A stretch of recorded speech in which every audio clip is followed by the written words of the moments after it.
सफर तैबा पे रवाना होने से पहले कि ये सफर सिर्फ अल्लाह की रिजा के लिए हासिल कर रहा हूँ। अल्लाह ने मुझे तौफीक दी, मेरे बच्चों को तौफीक दी, मेरी औलाद को तौफीक बख्शी, तो आज मैं सफरे हरमैन तैयबैन पे जा रहा हूँ। अब इन्हें पहुंचना है कहां से? बरेली से दिल्ली और दिल्ली से जद्दा। एयरपोर्ट जद्दा तक डायरेक्ट है या बाया आपकी फ्लाइट है? आपको बताया गया ट्रेवल एजेंट ने डायरेक्ट। अच्छा माशाल्लाह, अरे वाह सुभान अल्लाह, ये तो सोने पे सुहागा है। एक बार बगैर बात को सुने कह दे सुभान अल्लाह। बात ये कही थी कान में कि ये दोनों लोग जा रहे हैं, एक बार और कह दे सुभान अल्लाह।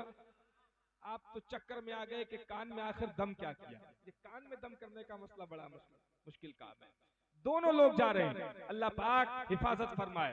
अब नियत की है इन्होंने सफर हरमैन तैयबैन की। अली मर्तबा जनाब मोहतरम मुहब्बे गिरामी वक़ार हज़रत अल्लामा शाह शमसाद साहब क़िबला तशरीफ रखते हैं, अभी ताज़ा ताज़ा मदीने शरीफ से वापस आए हैं। अरे यार कह दो ना मचल के सुभान अल्लाह, कह दो मचल के सुभान अल्लाह। किसी ने कहा था कि हाजियो जरा रुकना मैं चूम लूं तुमको। तवज्जो, ए हाजियो जरा रुकना मैं चूम लूं तुमको, तुम्हारे कदमों का मल्लू गुबार आंखों में, तुम्हारे कदमों का मल्लू गुबार आंखों में। अभी ताजा ताजा सफरे हरमैन तैयबैन से वापसी हजरत की हुई है, और एक बार दुआ सलाम का मुझ फकीर को मौका मिला, उस वक्त शायद मदीने शरीफ में थे हजरत, तो इत्तेफाक से दुआ सलाम हो गया। अल्लाह पाक हाज़री इनकी कबूल फरमाए। अब ये जाएंगे तो डायरेक्ट फ्लाइट है, करना क्या है? अब इनको करना क्या है?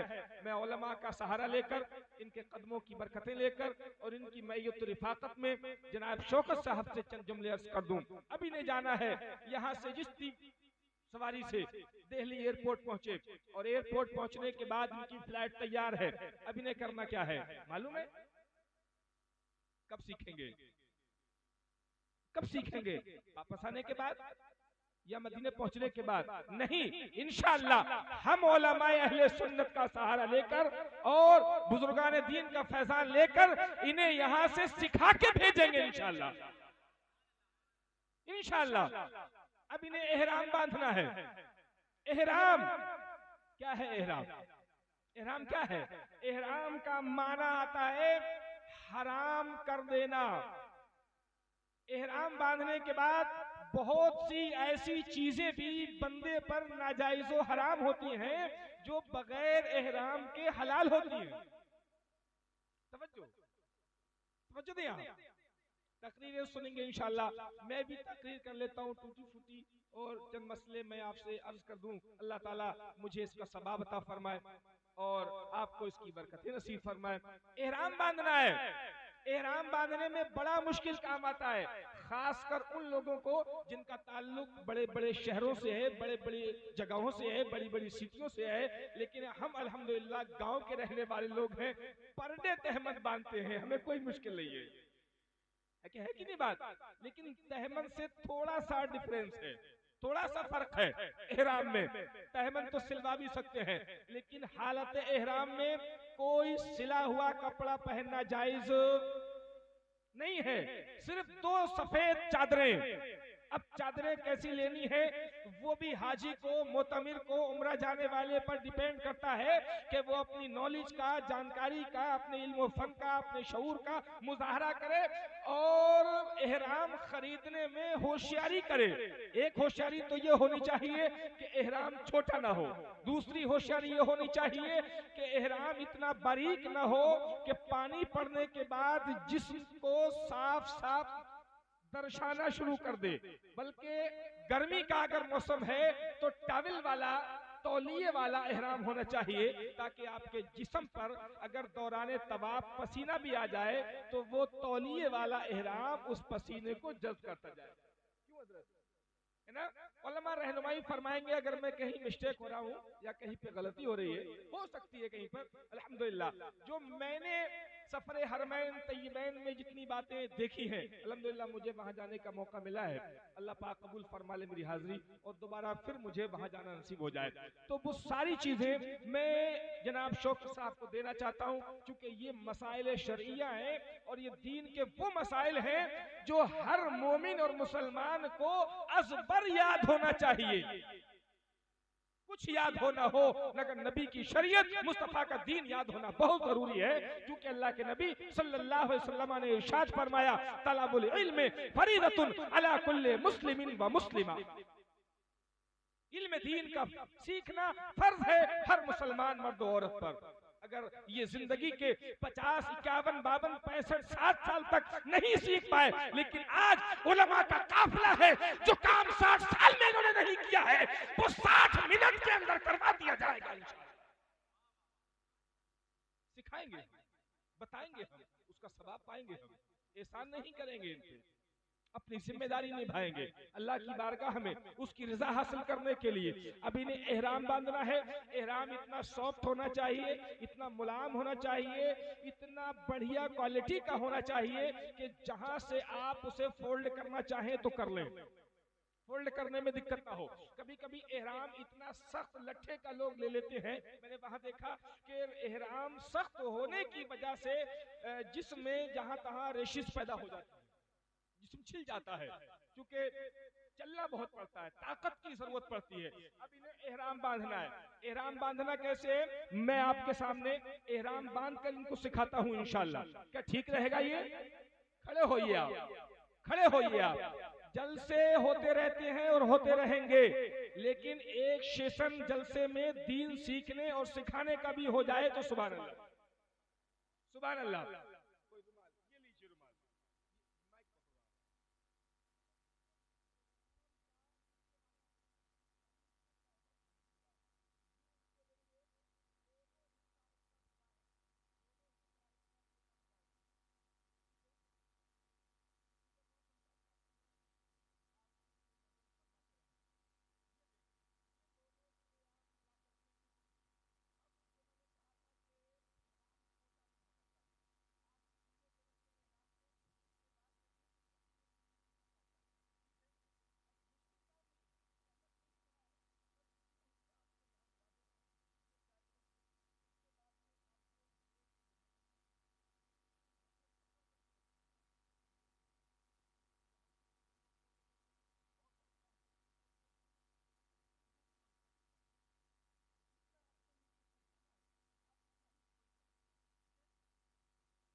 लाने का मकसद क्या है? इसका मकसद ये है कि ये खुला हुआ तहबंद होता है, चलने में सतर खुल ना जाए, इस अंदेशे को दूर करने के लिए हमने ये साइड कर दी है। अब चलने में भी कोई दिक्कत नहीं होगी, पैर आपका पूरा फैलेगा इंशाअल्लाह। समझिए आप, ये एहराम बांधने का, तहबंद बांधने का तरीका है। अभी आप रुकिए साहब, अभी एक चीज और आपको बतानी है। अब आपको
कहीं पर थकान की वजह से आपसे कुछ वो काम हो जाए जो नहीं होने चाहिए।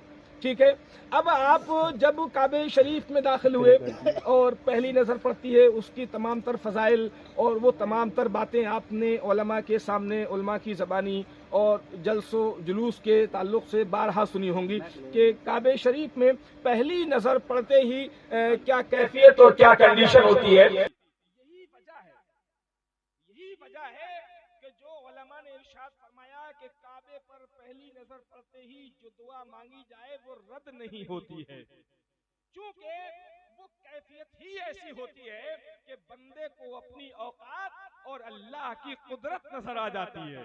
आला हजरत की जबान में कहें तो यूं कहेंगे कि चोर सही, बद सही, मुजरिमो नाकारा सही, चोर सही, बद सही, मुजरिमो नाकारा सही, है वो कैसा ही सही है तो करीमा तेरा, दिल अबस खौफ से पत्ता सा उड़ा जाता है, पल्ला हल्का सही भारी है भरोसा तेरा।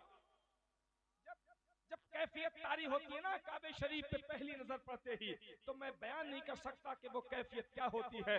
उलमा फरमाते हैं कि वहां जो दुआ मांगी जाए वो कबूल होती है। अगर कुछ याद न रहे तो फिर नबी पे दुरूद पढ़ ले, सुभान अल्लाह। अगर मुस्तफा पे पढ़ा गया दुरूद कामयाब हो गया तो सारी जिंदगी की इबादतें कामयाब हो जाएंगी इंशाअल्लाह तबारक व तआला। अब आपको काबे शरीफ में दाखिल होना है। अब काबे शरीफ में आप दाखिल हो गए, दाखिल होने के बाद अब आपका तवाफ कहां से शुरू होता है? ग्रीन लाइट के निशान है, ग्रीन लाइट के निशान है बता दिए जाते हैं, जो मुअल्लिम आपके साथ होगा वो बताएगा। ग्रीन लाइट पे आपको तवज्जो रखनी है, हजरे अस्वद तक पहुंचना है आपको। हजरे अस्वद की जानिब इस तरह खड़ा होना है जनाब शौकत साहब कि आपका सीधा हाथ ठीक हजरे अस्वद के सामने हो, ठीक आप, और ग्रीन लाइट है, ग्रीन लाइट से आपका तवाफ स्टार्ट होता है। लेकिन जब आप तवाफ स्टार्ट करेंगे ना, तब आपको इस चादर की कंडीशन क्या करनी है? चेंज करनी है, चेंज करनी है। वो कैसे चेंज करनी है कि फिर आपको सीधा हाथ मोढ़े से खोल देना है, इस तौर पर कि आपको इस बगल के नीचे से लेनी है। बेतवज्जोही में डाली है, इस तरीके से दौराने तवाफ आप चादर नहीं डालेंगे, क्योंकि अगर चादर का टुकड़ा या सरा किनारा किसी भी तवाफ करने वाले के चेहरे पे पड़ गया तो मामला मुश्किल है। क्योंकि दौराने तवाफ चेहरा कपड़े से ढकना नहीं है, ना औरत को ना मर्द को, औरत को भी नहीं। हाँ, अगर वो चाहती है कि पर्दा कर ले तो उसके लिए उलमा ने ये सूरत बयान की है कि किताब या कॉपी या किसी और चीज के सहारे से वो अपने चेहरे के सामने यूं लगा सकती है, लेकिन कपड़े से चेहरा ढक नहीं सकती है। ठीक है, मसला याद रखेंगे। तवाफ शुरू हो गया, अब बेहतर है कि 3 चक्कर रमल के किए जाएं, मोढ़ों को फेंक करके चला जाए। सुभान अल्लाह कहते हैं। एक बार कहां पहुंचे हैं आप? बारगाहे रब्बुल औला में। चलने का अंदाज, कपड़ों का अंदाज, बगैर सिली 2 चादरें। अब अंदाजा लगाएं कि ये मामला है क्यों। सिला हुआ कपड़ा बदन को नहीं है, सर ढका नहीं है, सर पे टोपी अमामा नहीं है, दीवानों की सूरत है, दीवानगी की हालत है, बाल बिखरे हैं और बालों के अलावा जिस्म का कुछ हिस्सा खुला है, जिस्म का कुछ हिस्सा ढका है, चल रहे हैं दीवानों की तरह। नबी ने इरशाद फरमाया 3 चक्कर रमल के करो। रमल इस तौर पे करना है कि आपको हाथ फेंक करके चलना है। अल्लाह अकबर, अल्लाह अकबर। दीवाने की नजरों को जहां देख रहा है दीवाना खुदा जाने कहां देख रहा है। दीवाने की नजरों को तहकीर से दीवाना न समझ, दीवाना बड़ा सोच के दीवाना बना है। आज पहुंचा है रब की बारगाह में। अब दुनिया से बेनियाज है, औलाद से बेनियाज है, कारोबार से बेनियाज है, तमाम चीजों को भूलकर बारगाह रब्बुल इज्जत में घूम रहा है। सुभान अल्लाह। मुख्तलिफ दुआएं हैं, 7 चक्कर तवाफ के लगाने हैं। 7 दानों की तस्बीह मिलती है, 7 दानों की तस्बीह ले लें। अगर 7 दानों की तस्बीह से 7 चक्कर पूरे करना अच्छा समझते हो तो, और अगर 7 दानों की तस्बीह से 7 चक्कर पूरे नहीं करनी है तो फिर 7 तरीके की दुआएं अलग अलग याद कर लें, उसके जरिए से तवाफ के 7 चक्कर पूरे कर लें। अल-क़िस्सा मुख्तसर ये समझे, किसी भी चक्कर की कोई भी दुआ मखसूस नहीं है, जो बेहतर समझे वो कर ले। अल्लाह हामी और नासिर है। आज उसकी बारगाह में बंदा गुनहगार मौजूद है। ये तवाफ किया है, ये तवाफ 3 चक्कर रम, उसके बाद 4 चक्कर लगाने हैं। उसके बाद में आपको मकामे इब्राहिम पर, है ना, 2 रकत नमाज अदा करनी है। लेकिन इन तमाम तर कामों में जब से आपने एहराम की नियत की है, ये याद रहे, चलने में, उठने में, बैठने में, तवाफ में, नमाज में, सही में, तमाम चीजों में किसी को धक्का ना लगे, किसी को तकलीफ ना हो, किसी को दिक्कत ना हो, किसी को ईजा ना हो, कोई परेशान आपकी वजह से ना हो। ये सफर में अगर आपसे ये काम हो गए तो मामला खराब हो जाएगा। लेकिन एक चीज मैंने और नोट की है, मौलाना शमशाद साहब क़िबला की तवज्जो के साथ, मैंने देखा हरमैन तैयबैन में बेपनाह भीड़ होती है, मगर मजाल तो क्या, किसी का कांधा किसी से टकरा जाए, किसी की टक्कर किसी से हो जाए, किसी से किसी की भिड़ंत हो जाए, इंसान एहतियात से चलता है, तेज भी चलता है, दौड़ के भी चलता है, मगर मैंने किसी को किसी से टकराते नहीं देखा। अल्लाह की रहमतें उतरती जाती है, बंदे का तवाफ होता रहता है, होता रहता है। 4 चक्कर लगाए, 7 पूरे किए, 2 रकत में, फिर उसके बाद में निकलना है। मकामे इब्राहिम से आप यूं जस्ट आएंगे, समझिए आप, गेट है, उससे आप निकल जाएंगे। फिर हुक्म है कि जमजम को सैराब होकर के पीना है। हाँ, वाटर कूलर लगे हुए हैं माशाल्लाह। जब पहुंचेंगे ना, ये जब आप पहुंचेंगे तो देखना मजा कितना आएगा। वाटर कूलर है लगे हुए, उसमें सब में जमजम शरीफ होता है, गिलासेस का बेहतरीन इंतजाम है। आप सैर होकर के वहां जमजम पीजिए और आला हजरत की जबान में बोलिए, क्या बोलिए, आबे जमजम तो पिया खूब। अब बोलिए, आबे जमजम तो पिया खूब, बुझाई प्यासे। अब यहाँ पे जाना क्या है, आबे जूदे शहे कौसर कभी दरिया देखो। अब आपको सही करनी है, सही करनी है। सफा मरबा पे, सफा पे आप आए, सफा पे आप आए, सफा से मरबा, सफा से मरबा, मरबा से सफा, सफा से मरबा, 7 चक्कर आपको दौड़ने हैं। दौड़ने में ये एहतियात करनी है कि ग्रीन लाइट कहाँ पे है, कहाँ पे नहीं है। जहाँ पे ग्रीन लाइट है वहां पे दौड़ना है, तेज चलना है, तेज कदमों से चलना है। इस तरह चलना है कि जैसे बंदा दौड़ रहा है, वो ग्रीन लाइट छत के अंदर फिट है, उस पे आपको नजर रखनी है कि कहाँ पे ग्रीन लाइट खत्म है, आपके कदम आहिस्ता, कहाँ से ग्रीन लाइट शुरू है, आपके कदम तेज। सुभान अल्लाह। अब पहाड़ जो थे कब, जब हाजरा दौड़ी थी। पहाड़ जो थे कब, जब पानी की जुस्तुजू में दौड़ी थी। पहाड़ जो थे कब, इस्माइल की प्यास बुझाने के लिए दौड़ी थी। अब वहां पहाड़ नहीं है, अब वहां पानी की जुस्तुजू नहीं है, अब वहां दिक्कतें नहीं है, परेशानियां नहीं है। लेकिन अल्लाह को अपनी बंदी हाजरा का दौड़ना इतना पसंद आया कि जब जब क़यामत तक जो मुसलमान काबे के तवाफ को जाएगा, उसके लिए लाजिम है कि वो बंदी हाजरा की सुन्नत पर सफा और मरवा की सही करेगा। जब वो सफा और मरवा की सही कर लेगा, उम्रा मुकम्मल हो जाएगा, हज ताम हो जाएगा। अब निकलना है वहां से। उसके बाद में आपको क्या करना है, या तो हल्क करवाना है या तो आपको तकसीर करानी है। तकसीर, या तो बालों को छोटा कराए, बिल्कुल 0 साइज में ले ले। ये बाल है, मेरी तरफ समझ लें आप, अगर इस तरह के बाल हैं और आप चाहते हैं कि मैं 0 साइज करा लूं, तब भी आपका हुक्म तकसीर से उम्रे के अरकान मुकम्मल हो जाएंगे। अगर आप चाहते हैं नहीं मुझे हल्क करानी है, तो आप हल्क करा लें, यानी कि घोट, घोट करा लें, गंजी करा लें, आप समझे, आप आड़ी करा लें और आसान की जाए। सब समझ गए। अब गंजी कराने के बाद, घोट कराने के बाद, हल्क कराने के बाद उम्रा मुकम्मल हो गया। कमरे पे तशरीफ लाएं। अल्लाह पाक इनके उम्रे को कबूल फरमा ले और मेरे कहने सुनने में जो गलतियां हुई हों परवरदिगार उसे माफ फरमाए। आखिर दावाना अनिल हम्दुलिल्लाहि रब्बिल आलमीन। अस्सलामु अलैकुम व रहमतुल्लाहि व बरकातुहू।